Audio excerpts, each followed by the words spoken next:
Now, when we study pricing in financial markets, there are a couple of prices which or couple of items which you look at. One is what we call as a model price, and other is the market price. Now, market price is the price at which a certain product transacts in the market, whereas a model price is something which we derive through our internal models. Now, there could be a small difference between these two prices for a variety of reasons. Now, we have listed a few reasons below, but uh, but one thing to note is not on every occasion will we be able to generate a realized profit, even if there is a difference between these two items, model price and market price. And a few reasons because of which there can be differences. One is transaction costs, because many a times when we calculate the model price, we may use a simplifying assumption that transaction costs are nil. Then bid ask spreads, something which are very, very dynamically driven by the market. They can have an impact as well. And there could be certain specific risks which the market is factoring in, which is specific to a certain bond issue, which can cause a slight divergence in the price.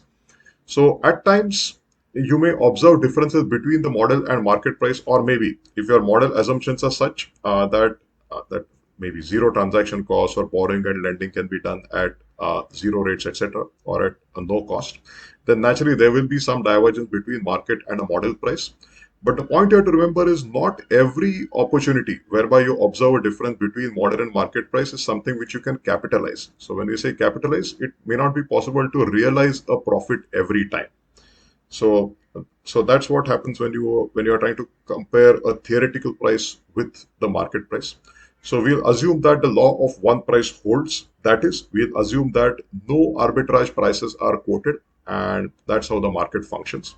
So we'll relate this with a simple example to demonstrate the idea of law of one price. Now we are going to assume that arbitrage opportunities do not exist. We have three bonds in question. We have a 2.5% coupon bond, which is quoted or whose market price is 98.5. We have a 6.25% bond who has a price of 101.5. And we are interested in calculating the price for this 4.5% coupon bond. Now, for simplicity, we'll assume that the bonds are paying annual coupons. So our calculation remains simple for this demonstration. And we are interested in arriving at this question mark. We want to evaluate this. Now, since we assume that the law of one price holds, i.e., arbitrage opportunities do not exist, then we know that a return of or maybe a coupon which we receive on this 4.5% bond. So when I say a 4.5% bond, and we'll assume a face value of 100 for all the three bonds. In this case, I'll be eligible for a coupon of 4.5. Now, in the absence of arbitrage opportunities, i.e., law of one price, we should be able to allocate funds into other two bonds, that is 2.5 and a 6.25% bond, in a certain proportion, whereby we'll earn exactly 4.5%. That is, that kind of a equality has to be maintained.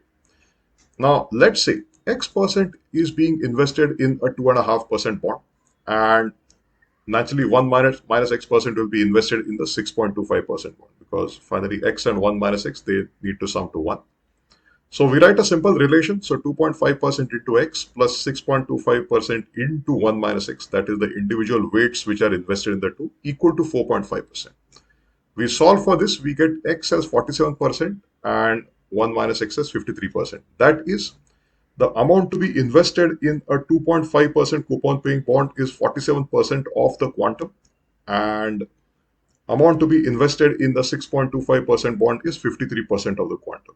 Now, once we are able to arrive at X and 1 minus X, we can easily relate these to calculate the price of 4.5% bond, because we are assuming the idea of no arbitraging, that is law of one price.